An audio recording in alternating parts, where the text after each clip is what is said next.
Good evening, Dr. Nalebuff.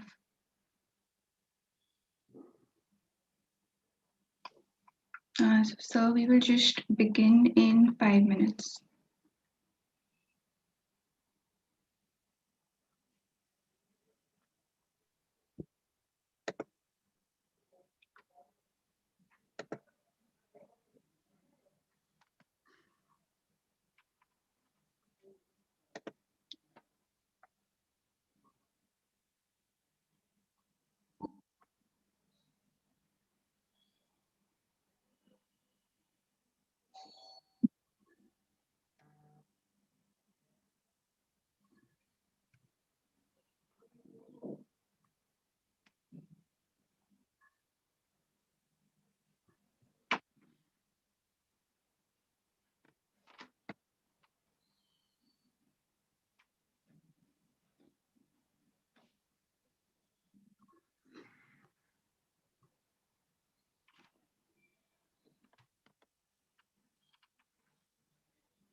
Oh, I'm so sorry, sir. So can you unmute yourself? Are you able to unmute yourself now?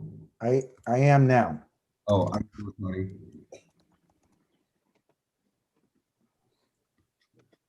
Can you also make me the host? I need to share a screen. Yes, sir.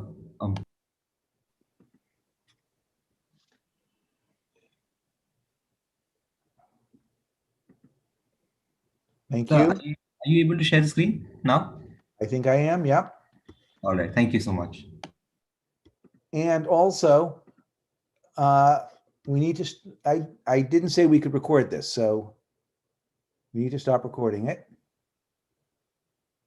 Stop video, here we go. Oops.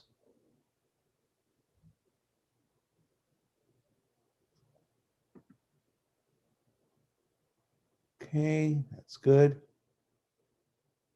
And I want people to be able to unmute themselves so that we can have people talk during the, and I want the chat going.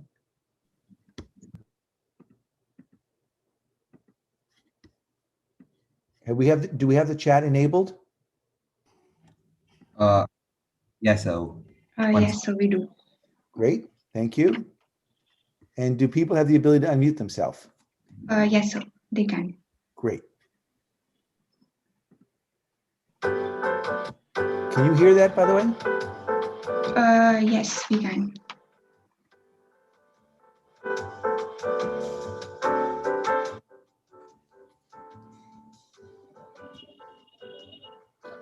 Let's take a look.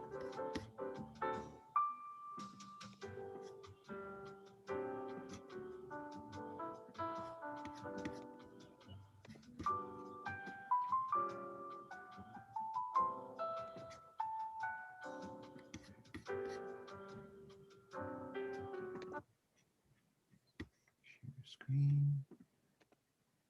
Yeah.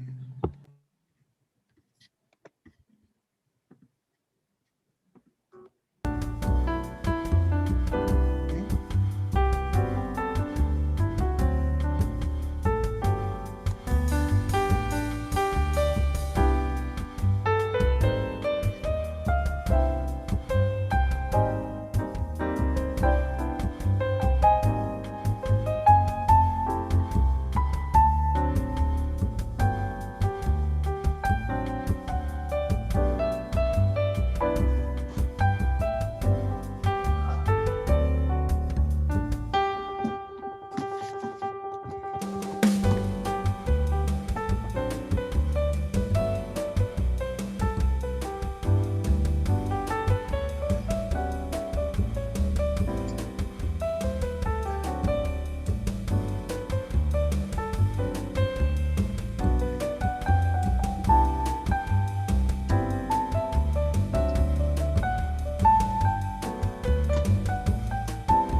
can you spotlight me?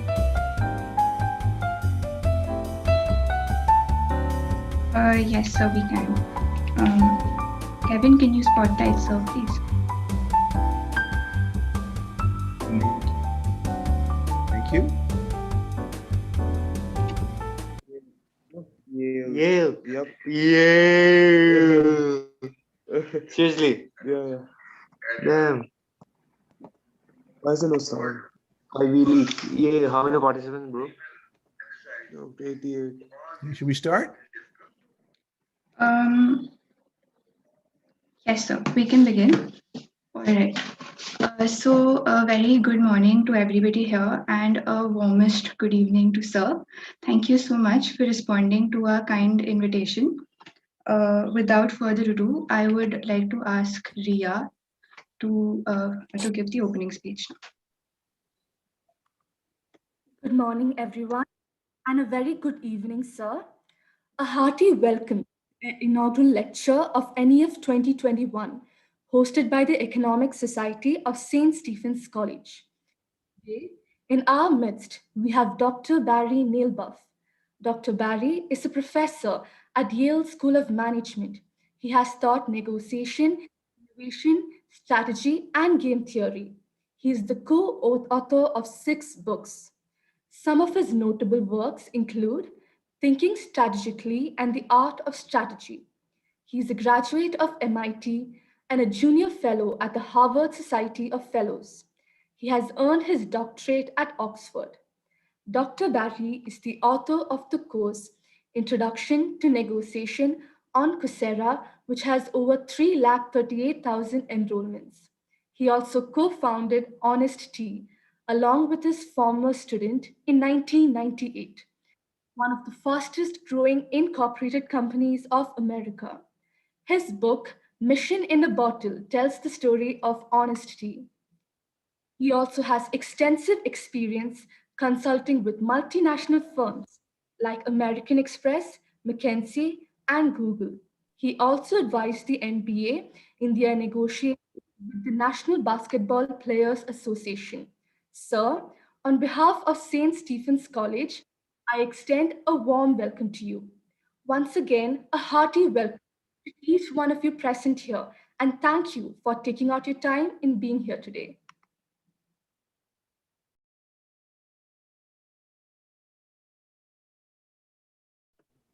I did indeed work with the NBA. I like to say that I helped the short billionaires negotiate with the tall millionaires.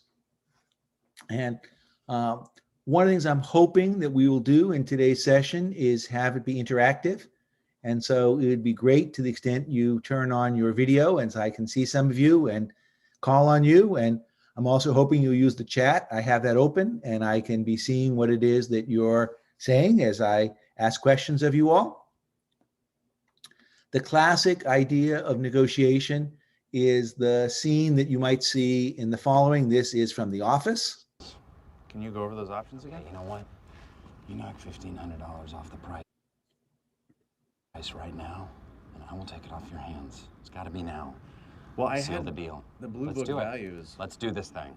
3, 2, 1. Can I 5, think about it? 4, 3, 2. Let Now, me think now, about it. Let me now. think about Say it. it.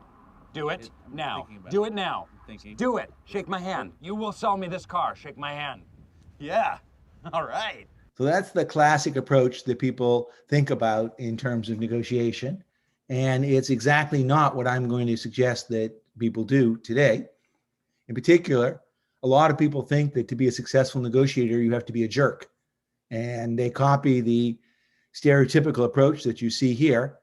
My view is that what's allowed you to be successful so far in life, your empathy, your IQ, is actually what will allow you to be a successful negotiator. And I thought I'd start with a simple example. Imagine that we have different car makers, Ford, VW, BMW, Daimler, Hyundai, and Kia. They've all come together to help build charging stations in Europe. And they are doing that because they're trying to build a network for electric cars. And the cost of that network is about $3 billion. And so the question is, how should these different car companies split the cost of that network. And so please make some suggestions in terms of what you think. You can see it's a negotiation. Each party wants the network built, but each one wants to spend as little as possible from their side.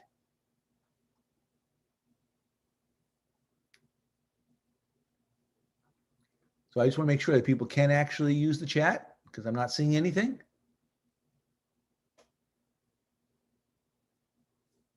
If somebody wants to just say hi, I can at least confirm that in fact the chat is working. There we go. Split the profits in the same ratio as the cost. Do you mean split the cost in the same ratio as the profits? Because we have to do the cost is what we need to split here, the $3 billion cost. And so I will flip that around and say we want to split the cost in the same ratio as the profits. Great. Okay, so the moderator was able to comment, but it seems nobody else is able to comment. Are other people able to comment?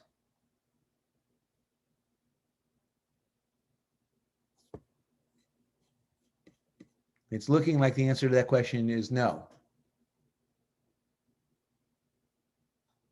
Oh, good. Just give us 1 second, sir. Okay, so another is split it in proportion to revenue. Great. That's a common idea. Proportion of market share.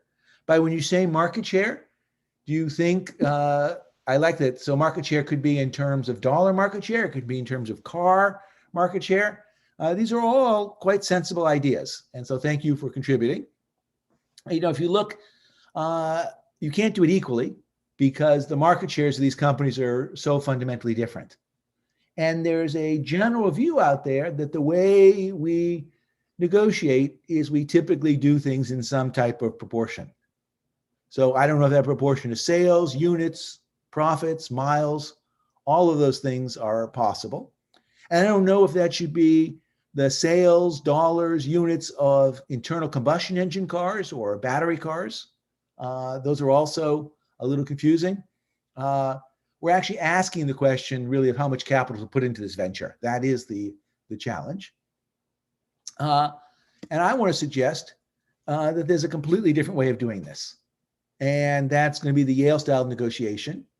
I want to emphasize that what I'm going to talk to you about today is not the way the world negotiates. But hopefully after you've heard this, you will negotiate this way and you'll do a better job. So it's one idea. It's what's the pie and how do we split it? And so here's the simple idea. Imagine that Alice and Bob have 9 to split up. And that if they reach a deal, they can divide the 9. But if they don't reach a deal, Alice will get 1 and Bob will get 2. And so my question to you is, how much do you think Alice should get and how much should Bob get? And think about the fact that Bob will get twice as much as Alice if they don't reach a deal. So please, again, in the chat, give me a sense of what you think Alice should get and what Bob should get. And so what I'm getting is 2 different answers here. I'm getting 6 and 3, 2 and 7, 4 and 5. So if that's Shreyansh, can you unmute yourself and explain why you think 3 and 6 is the way to go?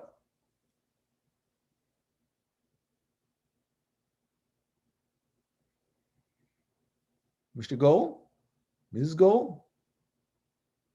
So then the ratio of 1:2. So every time saying Alice buys, Alice has 1 slice, Bob will have 2. Right? So the ratio is 2 to 1. So you're preserving that ratio. And I would say that that is, in fact, the most common answer that we see out there. But I don't think that's really correct. And the reason I don't think that's correct is that the negotiation is not over how to divide the 9 slices. You see, if they don't reach a deal, they can get 3 slices. And the purpose of the deal is to go from 3 slices to 9 slices. And who is more important in going from 3 to 9, Alice or Bob? Well, If Bob says no, they're stuck at 3. But if Alice says no, they're also stuck at 3. And so therefore, I take the view that Alice and Bob are equally important. And consequently, I think they should split the 6, 3, and 3, which means at the end of the day, I'm with Lakshay.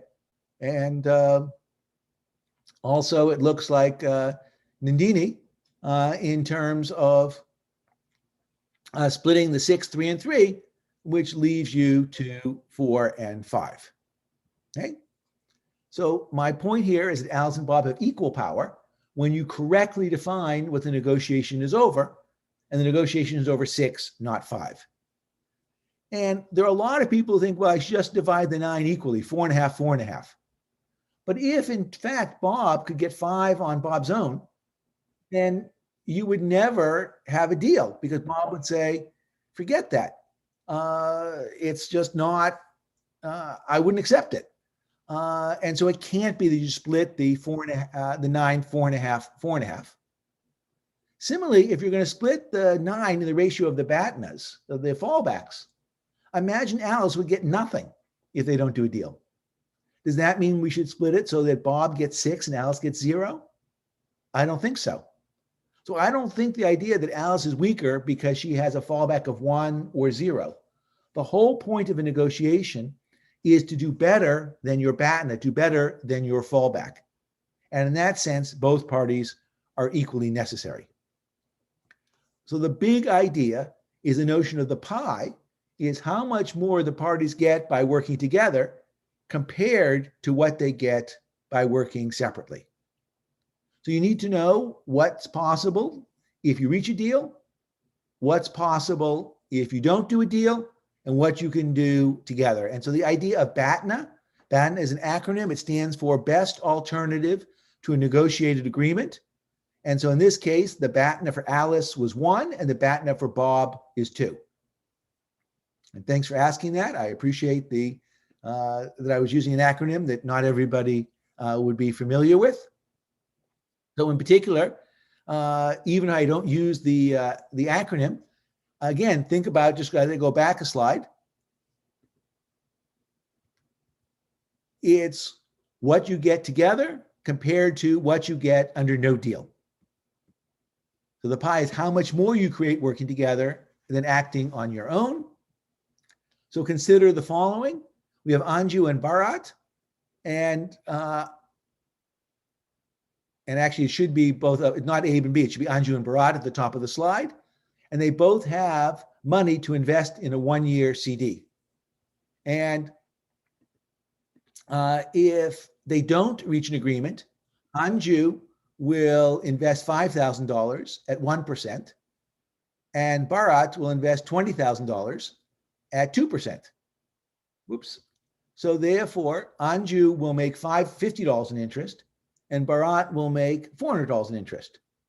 But if they come together, they can have $25,000, and because they have more money to invest, they can get a higher interest rate. And so they can get 3% or $750. So my question to you is, how should Anju and Bharat split up the $750? So we have 200 and 550 is one answer. Great. 600 and 150. So moderator, do you want to explain why you thought that was the right answer? Just because of the ratio between the amounts invested. It's so essentially, Bharat is investing 4 times as much as Anju, so Bharat should get 4 times as much interest. And because of the fact that the interest rate is also higher. So if anything, it should widen the ratio gap, if not reduce it. So in particular, what you propose is everybody just gets 3% on the money they're investing, because 3% on 5,000 is 150, and 3% on 20,000 is 600. At least, okay, I would like to paraphrase it like this. I would like Bharat to get at least 600. Okay. But I note here that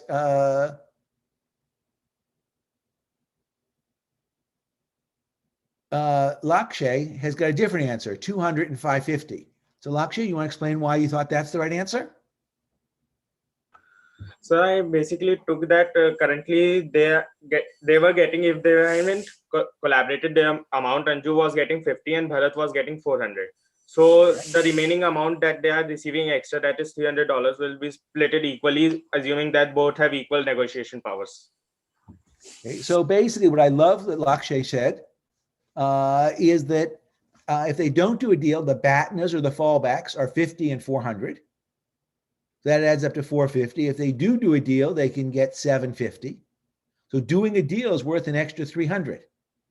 Who's more important to make this deal happen, Anju or Bharat? Lakshay, what do you think? Sir, both are equally important, because even if Anju one way takes or the not, Bharat won't be able to make the deal. You have no ability, you're giving me no chance to fool you here. And so I absolutely love it. So there's a huge temptation. And I think before today we started, pretty much everyone would have done the 150, 600, that they would go back to Aristotle and they would argue that just things should be done in terms of the proportional. But what you've seen is that, in fact, the pie should be thought of as 300, and therefore we should split the 300 evenly, which is the 200 and 550 solution. Moreover, if I were Anju and I need to really convince Bharat of this, I might give Bharat the following example. Imagine that the interest rate is 1% on 5,000, 2% on 20,000, and still 2% on 25,000. Now, does it make sense for them to come together? Well, yes, because if they don't come together, they can only make $450 in interest.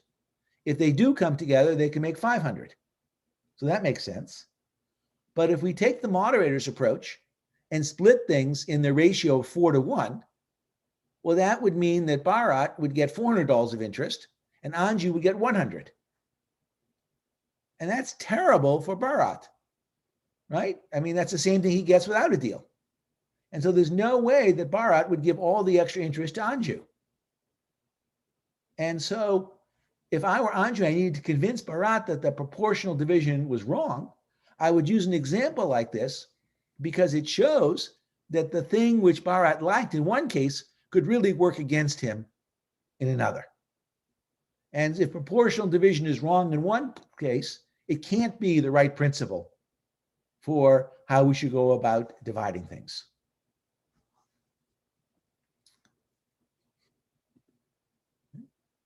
So the right answer here is the pie is $50, and each party is equally necessary to create that pie. So we should divide that up 25-25, which means Anju gets 75 and Bharat gets 425. Okay, here's another problem for you. Airline A needs a runway of length 1 and airline B needs a runway of length 2. Each length of runway costs $1 or $1 million actually. How much should airline A pay and how much should airline B pay if they end up working together and sharing a runway? So please let me hear it in the chat, see what your ideas are.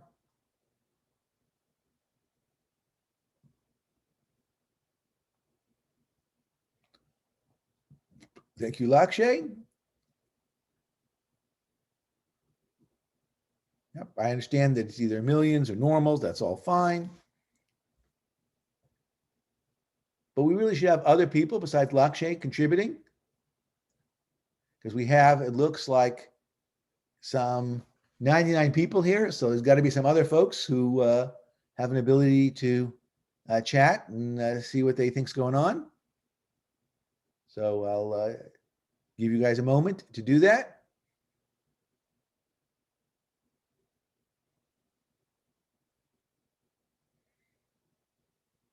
Okay. Neelansh, can you explain to us why you thought it was a half and 1.5?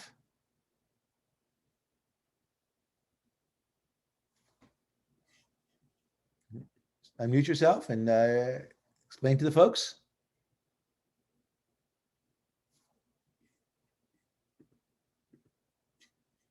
That's going to be a challenge. Then we could have Ria do it.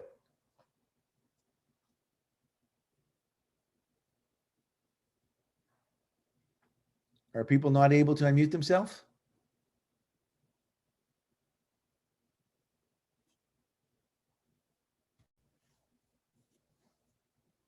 Moderator, are you able to unmute those folks? Are they able to unmute themselves?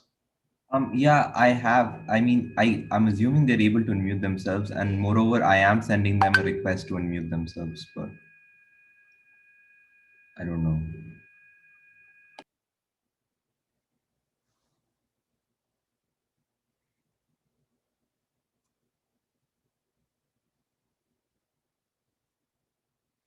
So Ria or Nilanj, can you explain why you came up with this argument?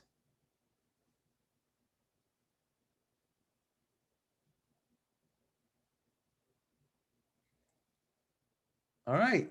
How about Nandini? Can you explain what's going on? Sir, I basically thought that since A and B will essentially be sharing one runway, like one portion of the runway, they should split that cost equally.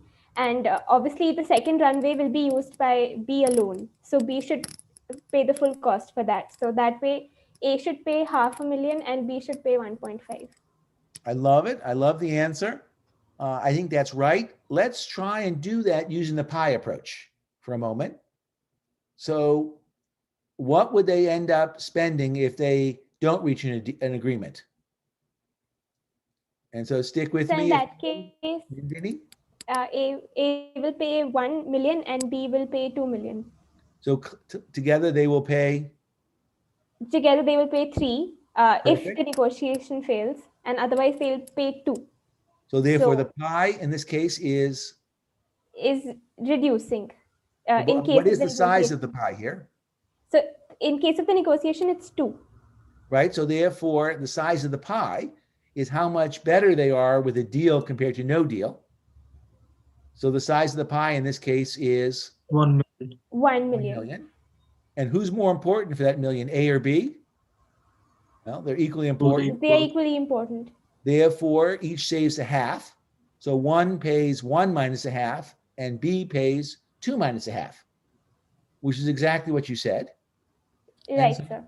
My point here is that I love the intuition you gave that they're both sharing the first length of the runway, but that so A and B should split that first cost, and that B should pay the full cost of the second leg.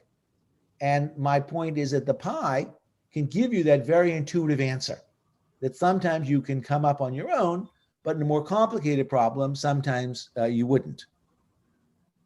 Okay? So I'm glad you didn't divide it in proportion to 2-to-1.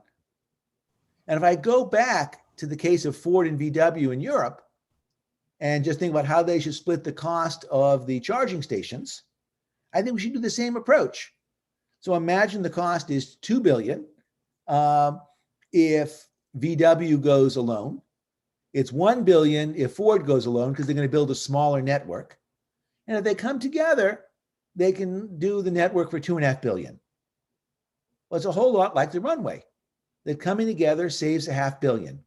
So that's the pie, which means that in the end, Ford should pay $1 billion minus a quarter, or $750 million, and VW should pay $2 billion minus a quarter, or 1.75. And note that when we started out and I asked you how to do this, all of your answers were things like proportion to miles, dollars, revenue, units, market share.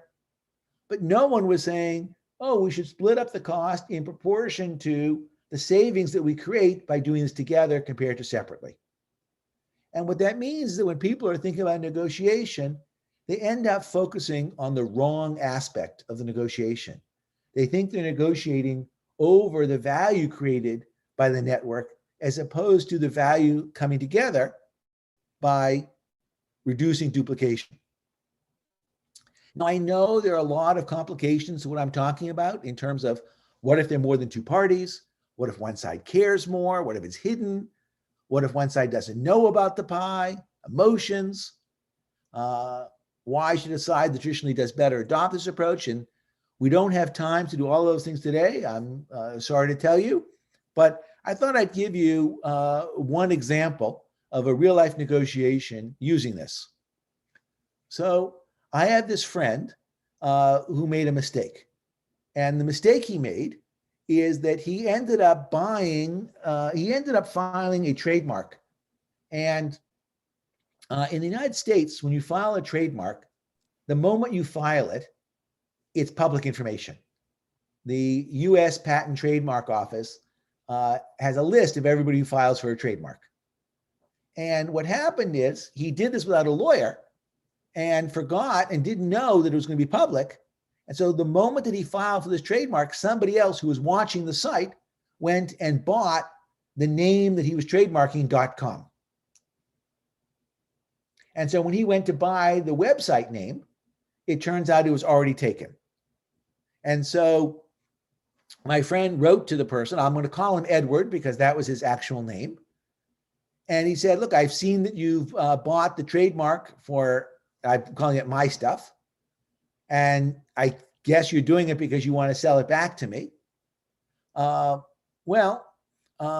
be prepared to buy it from you at the right price. And so Edward comes back and says, don't know that it was related to your trademark. Okay, that was just a lie. That it wasn't a coincidence here. How about if you pay me $2,500? And in negotiation, we often think about that as anchoring because he's picked a high price to get started here. And so my friend at this point does some research and discovers that there's an organization called ICANN. And ICANN runs the names, the domain names. And what Edward has done is called registration in bad faith. And there's a dispute process that if you pay $1,300 to, ICANN will judge and see if the registration was done appropriately or not. And essentially, given that it wasn't here, it would return the registration to my friend. So my friend writes back to Edward, but let's think about it for a moment. Let's imagine that my friend thought the name of the website was worth $20,000. What was my friend's BATNA in this case? So what would my friend do if they don't reach an agreement?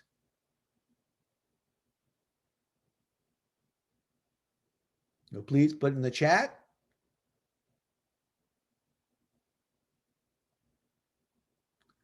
I love it. Leo, Rahul, perfect. So it doesn't matter what my friend thinks the name is worth, because at the end of the day, even if you value $20,000, what you do is just spend $1,300 and go to ICANN and get it back that way. And that led my friend to write the following. Well, I feel bad you have the domain. I feel even worse paying you $2,500. I'd rather spend $1,300 and proceed with ICANN. I'll win that way. So basically, based on your $2,500 price, I'll save money and you'll end up with nothing. Thus, I suggest you accept $500. If you feel bad, I'll cover your costs. And if you don't feel bad, I'm prepared to use the dispute process. So at that point, Edward comes back and says $500 is too low. How about $1,100? And now he's trying another classic tool of negotiation. He's saying, I'm in a hurry. Let's do this deal. Shake my hand. Let's close this deal as quickly as possible. So at this point, I think my friend decides to bring out the pie. He says, avoiding the ICANN dispute process will save me $1,300. That's what's available to share between you and me. So it's exactly what Leo and Rahul said, which is, why are they negotiating? They're not negotiating over who's going to end up with a domain name, because whether they reach an agreement or they don't, Edward is not going to have the domain name at the end. Either Edward's going to sell it to my friend or he's going to lose it via ICANN. So the only question is whether they reach an agreement or whether or not my friend has to pay $1,300. So really, the whole purpose of this negotiation is to save $1,300 that's going to ICANN. And so the proposal that was out there was saying, look, if my friend were to pay $1,100, then the friend would be saving $200 and Edward would be $1,100 ahead. And that doesn't sound very fair. It'd be like my friend offering $200 and keeping $1,100. So what's the fair outcome? $650, $650. And that's as far as I'll go. I'll pay you $650. That'll leave you $650 ahead of where you'd end up, and I'll end up $650 ahead. Now, at that point, Edward comes back and says, let's meet up at $900. It's my final price. Please understand that I started at $2,500. I'm leaving very soon, so let's close this deal. Let's be in a hurry. Let's make things happen. How much credit should we give Edward for having moved all the way from 2,500 to 900? Can I ask Lael this question? If you could unmute. He's the one who started the whole thing. Don't think both have equal bargaining power in this situation. True, but how much credit should we give Edward for having moved from 2,500 to 900? I don't think we should give him any credit for moving. Well, I don't think 0 is the right answer.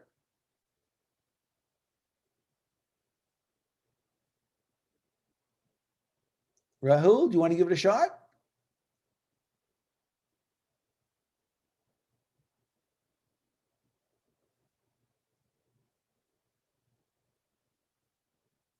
Maybe not.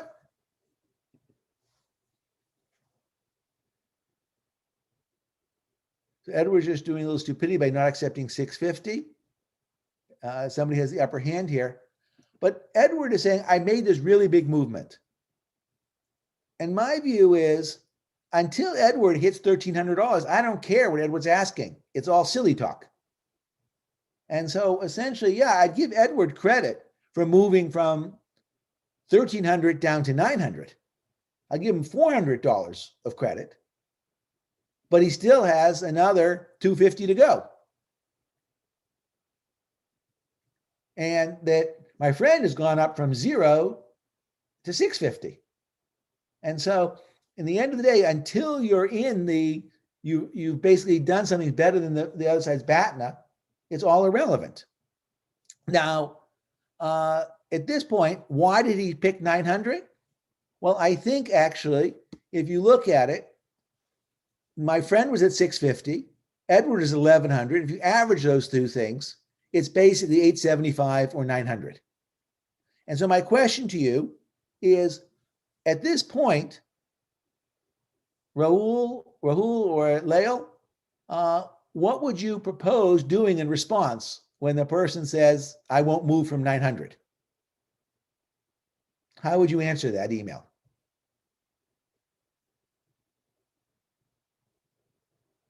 Suggest the midpoint between 900 and 650. So I think that's the classic answer. And that's really something that I'm not a fan of, because I think 650 is fair. And I think 900 is not fair. And so halfway between fair and unfair is still unfair. Okay. And GS, you're going to come back and say, hey, I've made a lot of movement here. Okay. Appreciate that. Well, my friend's strategy was not to answer the email at all. And a couple days later, basically gets the answer, we decide to accept your offer.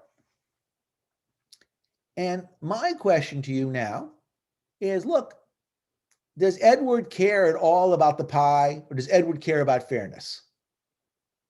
Absolutely not. Edward is just a troll. He's trying to get as much money as he can. So why did the pie argument work here? Can somebody make some suggestions on chat? Or GS, what do you think? Why did the pie argument work here?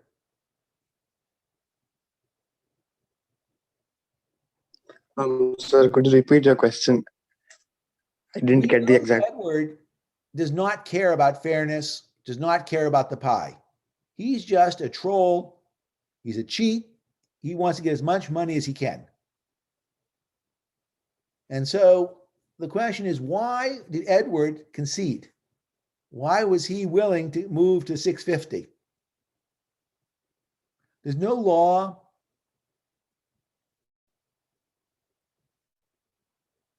It doesn't, look, my friend would rather go to ICANN in some ways and spend, my friend would rather pay Edward 900 than ICANN 1300.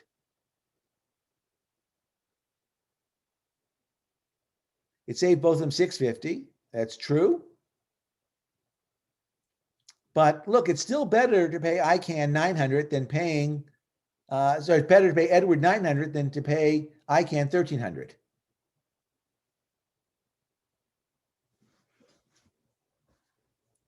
So Edward is saying, I am not willing to take anything less than 900. And my friend is saying, I'm not willing to do anything, not willing to pay anything more than 650. So why is it that my friend works? Well, so you're saying it wasn't worth the risk of the extra money. Or you're saying Edward was weaker here. So I think there's something else. Yeah, it's true. Edward had no use of the domain. I agree with that. That's why the pi was 1300, because essentially, not even he had no use of it. He was going to lose it no matter what happened. Because if they reached a deal, he was going to give it up. And if they went to ICANN, he would be forced to give it up. So the friend is motivated by fairness, but Edward just needs money. So why? So Akash, could you unmute? So why did the friend win compared to Edward in this case? I guess because so the friend was just saying, I'm not going to pay anything more than 650, but Edward said that I'm not going to go below 900. And so at some point, I guess Edward realized that if he did not move down to 650, he would not get anything out of this bargain. True, but I could say the same thing about my friend. If my friend didn't go up to 900, he wouldn't get anything. He'd have to go to ICANN. So why did the 650? So one view is Edward had more to lose because Edward had 900 to lose and my friend only had 650 to lose. If you're paying Edward 900, there's only $400, relatively speaking, it was only $400 worse getting no deal, where Edward could lose 900. So I think there's something else, and that's the whole point of my presentation today, which is 650, 650, splitting the pie is a principle. It's saying, look, I think that we have equal power, and I'm not prepared to take less than half the pie. And therefore, I'm prepared to hold firm. But Edward was just picking random numbers. There was no particular meaning to 900 versus 850 versus 1100 versus 2500. He was throwing things up in the air. And so essentially, if you have a principle beats a random number. And that's one of the reasons why I also don't want you to move away from 650 and say, okay, 670, 693. Because as soon as you give up on your principle, you're back in the 5, 4, 3, 2, 1, shake my hand, do this deal, arbitrary deal level. And you no longer have a principle. So there's no such thing as half of a principle. Either you have a principle or you don't. And that essentially my friend said, my principle is we can create this pie and I'm prepared to split it. And Edward can say, well, all right, I can see this person has made this argument and truly believes it. And therefore, if the other side believes it and I don't, and they're going to stick with it, then I have to be the one who moves. Now, in fact, as some of you have probably guessed, that friend was actually me.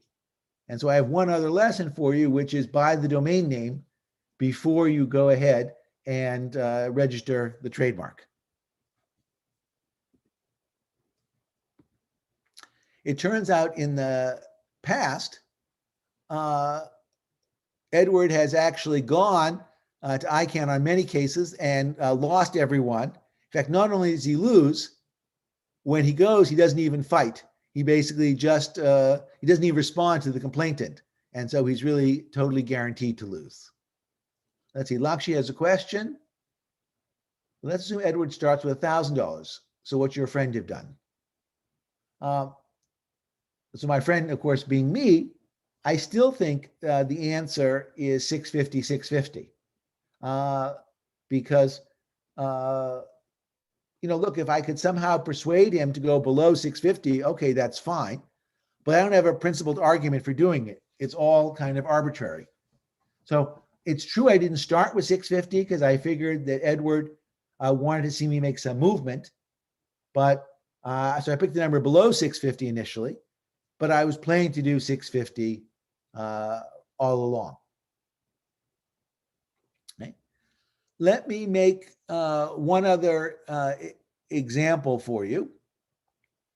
And the other example I'd like to try is imagine that A and B are having a negotiation, and A and B's deadline is Friday at 5 p.m.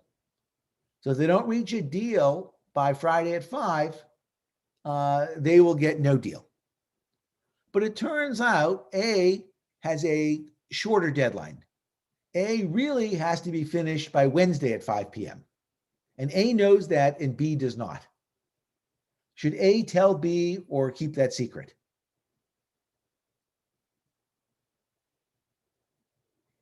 So please, on the chat, can you give me your view? So Athak says keep it secret. So Athak, tell me why you think you should keep it secret. Boy, everyone says. Yes, telling it would result in a loss of his bargaining power with respect to the other negotiator. So what do you think is going to happen at Wednesday at 4 p.m. in terms of A? Maybe the B throws him an offer that he could settle for a lower price at Friday, but up till Wednesday he would stick to a higher price. Well, yeah. So here's my view. When is B's deadline? I said it was Friday at 5. But if they don't reach a deal by Wednesday at 5, what happens to the agreement for B?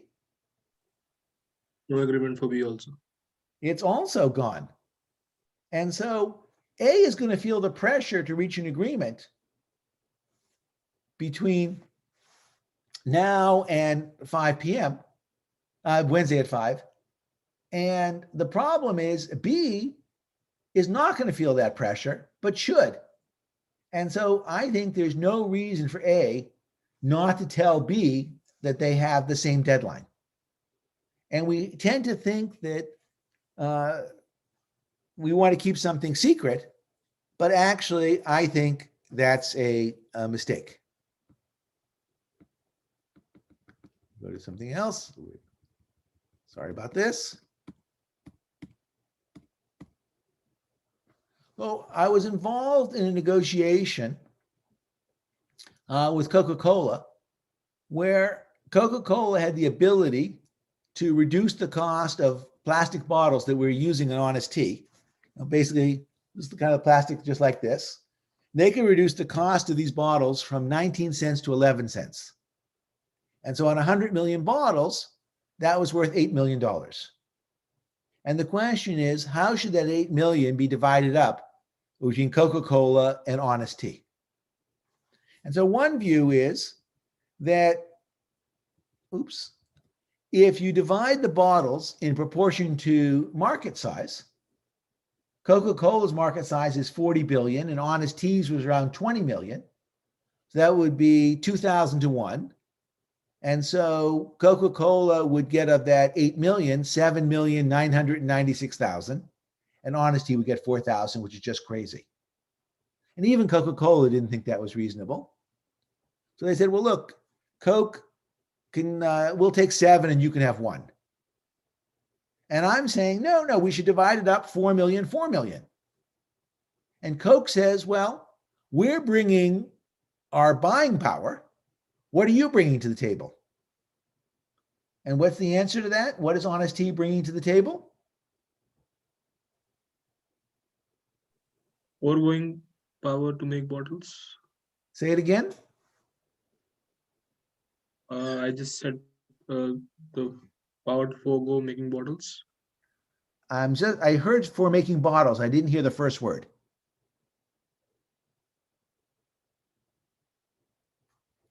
So just say the first word again, if you would. Itself, because Coke would be able to do this. Sorry, my mic isn't working. Okay, so somebody else want to add why? What is Honest Tea? Coke says they're bringing the buying power. What is Honest Tea bringing? The product. I like that. You could say Honest Tea is bringing the inefficiency. And so essentially, Honest Tea is putting something inside the bottles. So unless customers are going to buy these bottles with the tea inside, having the cheaper bottles isn't going to help. And so you need the bottles, you need the liquid and the bottles together to save the money. And so that's why I think it should be split 4 million, 4 million. And essentially in all of these negotiations, you need both parties to come together in order to create a pie. It doesn't matter that one side's really big or one side isn't. Essentially, unless they come together, you create nothing in the process. So what I'd like to say is when you negotiate, start off by setting some ground rules. And rather than talk about numbers, say we'd like to create a process by which we work together and create a big pie and agree up front that we'll split the pie. So what do we learn? Start by talking about ground rules, introduce the notion of the pie. That allows things to be simple and fair. The pie is what we get by coming together compared to each of us doing no deal or the BATNA. In pie land, everything is symmetric. So you can always turn arguments around. I'm bringing the bottles, I'm bringing the liquid. My deadline is your deadline. And there's no sense in which one side creates pie more than the other. You don't have to split the pie evenly, but if you don't, it can often lead to hard feelings and no deal.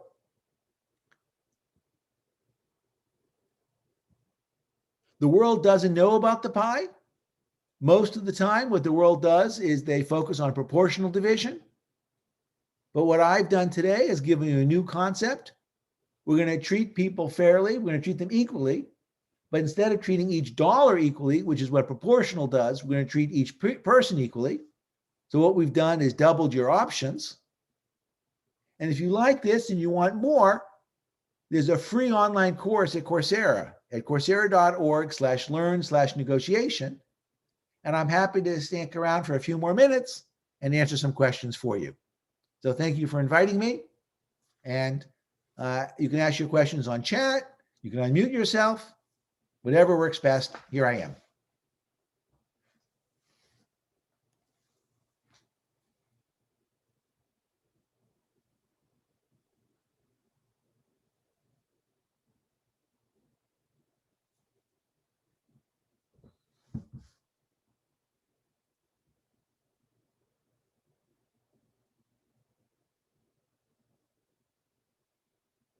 Okay, so Abignon says, I don't see how it's fair given that Honest Tea must be charging a premium over the cost to Coke, and the reduction was done by Coke, and there was no value or cost incurred in the process by Honest Tea. And my point is that Honest Tea brought the platform on which to bring Coke's savings. So if Honest Tea weren't in business or Honest Tea didn't have the customers who were drinking the 100 million bottles, then there's no way for Coca-Cola to save money. And so essentially, Coke can't save the 8 million without Honest Tea. Is that helping you? Is that convincing you? Or you still have a question? Abignon, why don't you unmute? I'm not really convinced, sir. Okay. Hello. So firstly, I don't see that since given that HT is providing the service to Coke, and it is something which Coke really requires, and there is a premium being charged on which HT is making a profit, and that is a value addition it is bringing to Coke, for which because of which Coke could, since Coke can't go to another person, or say Coke has this value addition from Coke can go to as many people as they want and offer those cheap bottles to. So it's not just Honest Tea. They could do it for Sweet Leaf. They could do it for trade winds. There are a lot of people they could provide this to. But if Honest Tea says no to this deal, what happens to the $8 million? Right. That's bargaining leverage. But so I understand that there's leverage on the part of HT, but No, let's not use the word leverage.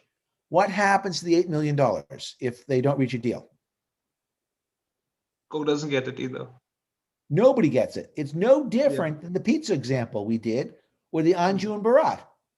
If they don't reach a deal, Anju and Bharat can't split the 750. They'll only have 450. And do we think Anju or Bharat had more power on that 750? And the answer is both of them are equally needed. Is Coke or Honest Tea more needed to save the $8 million?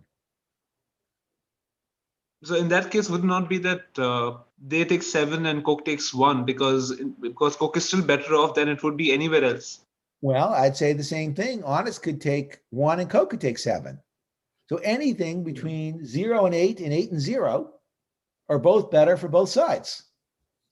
But there's only one thing which represents their equal bargaining power, which is 4 and 4.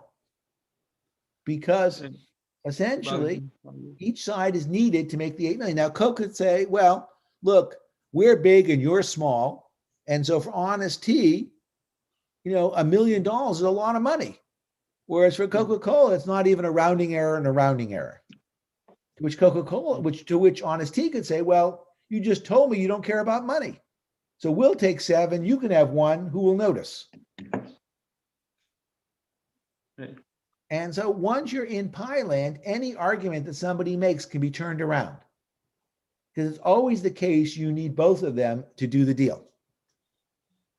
In that regard, sir, I have another question. I'm not really sure about the technicalities of this case, but given that Coke has been able to reduce the cost of the bottle as HT would be manufacturing it or providing it, would it not be a long-term service to HT? Because the manner in which it has done it is basically knowledge. There's some strategic manner or technological use which make sure that Coke can that can be produced at a lower cost. So isn't that a long-term benefit to HT since it can apply that same knowledge in other regards working for other companies? So if that is a long-term benefit to them, then should they not pay Coke a premium on that? Well, they are paying a premium. They're paying a premium by splitting the savings. So Coke can buy the bottles at 11, Honest Tea at 19. So what Honest Tea could do is buy the bottles at 15 cents. And therefore Honest saves 4 cents and Coke makes 4 cents. Now, I totally agree with Lakshay that if in the end of the day, Pepsi can provide the bottles at 15 cents, now the pie is reduced from 8 cents a bottle to 4 cents a bottle. And so in that case, Honest Tea might buy them at 13 cents because the pie is now smaller. And what I've done in today's session is only look at negotiations with 2 people, but there can be negotiations with more than 2. And in that sense, in that case, Honest Batna is not no deal, but it's doing a deal with Pepsi. And so that improves the Batna, and therefore, at the end of the day, Honest Tea would get more. Right, thank you, sir.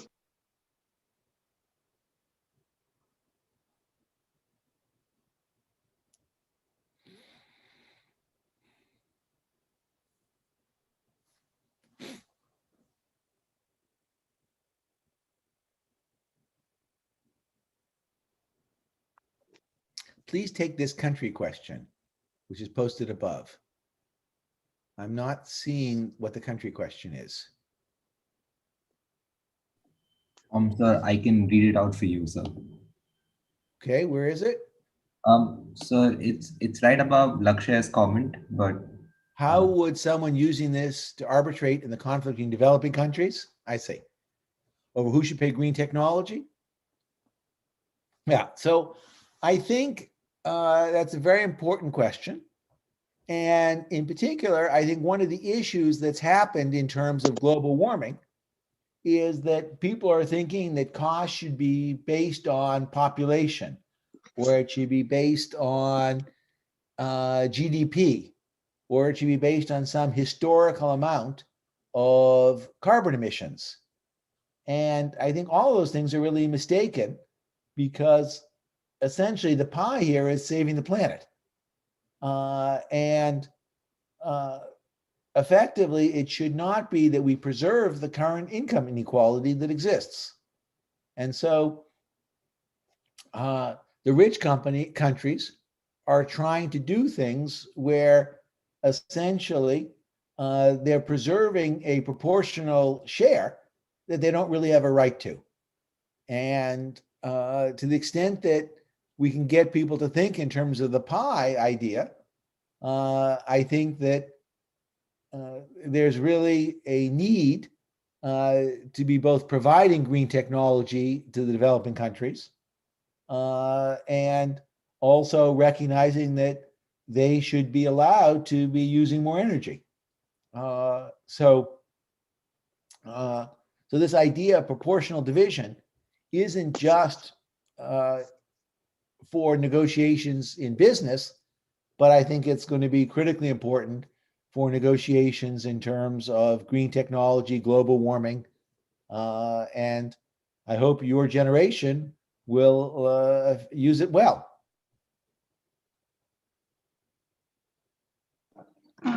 Thank you, sir. Sir, now Dr. Sanjeev Grewal, the head of the Department of Economics, would like to say a few words. Okay, thank you. I would like to thank Professor Nalebuff for a very, very interesting and illuminating talk. And it's an eye-opener for all of us, how to convey complicated ideas in a simple manner and in a participative manner so that ultimately students are able to internalize the new idea that he has proposed.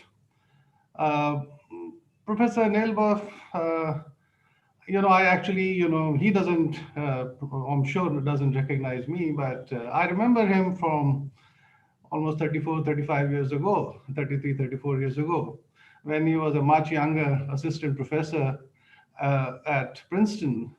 And I was an even younger first-year graduate student. And we attended lots of micro and applied micro seminars together. And his presence there was, always, very noticeable. He asked sharp questions. I also remember that he, along with Kaplan, had come up with a remarkable result at that time, which was later published in the Econometrica, about the 64% supermajority rule. And that was one of the seminars I remember. I think probably Kaplan did much of the presentation, but of course, I think Barry was also there. And even at that time, his sense of humor, his wit, his ability to say things in a manner which everybody understands, complicated things in a manner which everybody understands, was remarkable. So thank you very much, Professor Nalebuff. I'm very glad that you could, and grateful that you could give some time to our students. And thank you very much for this illuminating talk. And I also want to congratulate Economic Society for choosing such a wonderful speaker for its inaugural lecture. And thank all the participants for taking a very active part in this seminar by answering questions that Barry posed, and also, at the end, asking questions of your own. So thank you very much, everybody, and thanks a lot, Professor Nalebuff. It's a pleasure seeing you after such a long time. Oh my gosh. Well, thank you for reintroducing yourself. Yes, I had more hair then. That was for sure. Yeah. And so I appreciate the connection, and I'm delighted to see you have such talented, inquisitive students. And I hope you can see also that this is, I like to say there's nothing so practical as a good theory. And to me, this is just a standard, a natural application of cooperative game theory to negotiation. And that sometimes we think of economics as being abstract, but economists one of the ways we look at the world is in terms of marginal analysis. And the pie is really just the standard economist way of seeing the world. And I think that economic approach, I hope, will help you not just as a better negotiator, but also just as a better way, clearer way of thinking about problems in general. So thank you. Have a great conference. And it's now past my bedtime.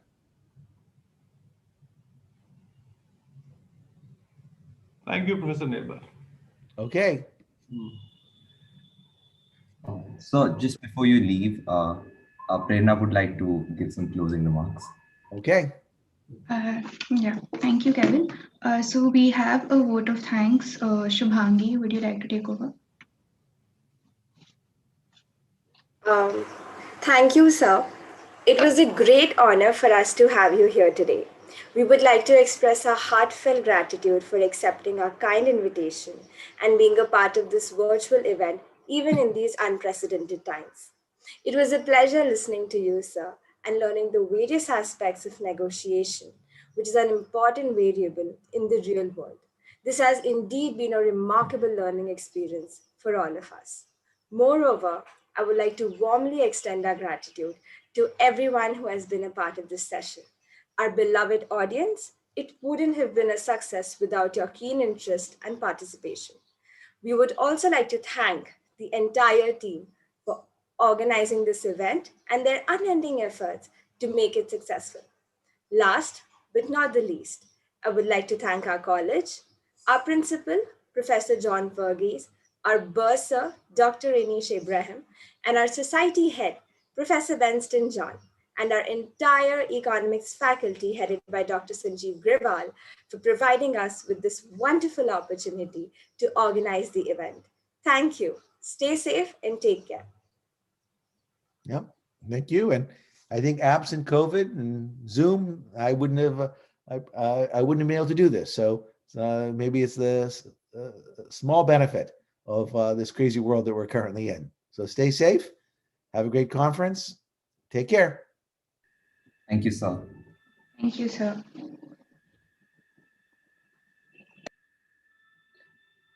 Before the audience leaves, we would just like to thank the audience for being really interactive and also flooding our participation rate. I mean, there was a point where we couldn't admit people because we had already filled up the ceiling. Before you leave, just note that we have the closing lecture, which will be at 7 p.m. today. So we expect the audience to join by 6:45. And yeah, hope to see you there. Thank you. Thank you so much, Kevin. Thank you so much, organizing committee.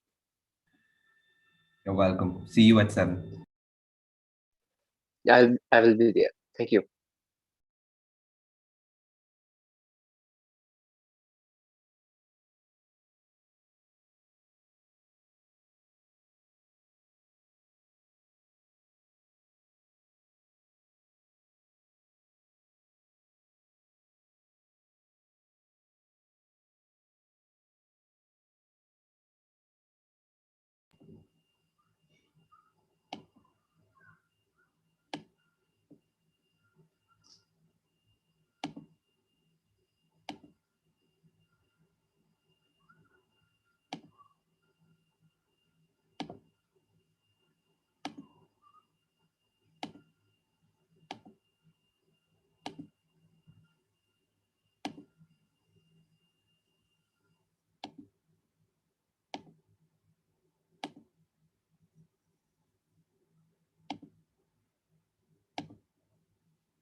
Yeah, I guess now it's all EcoSoc members. Did you just kick It's Manjula still out? live. It's still live. It's still live. You removed Manjula.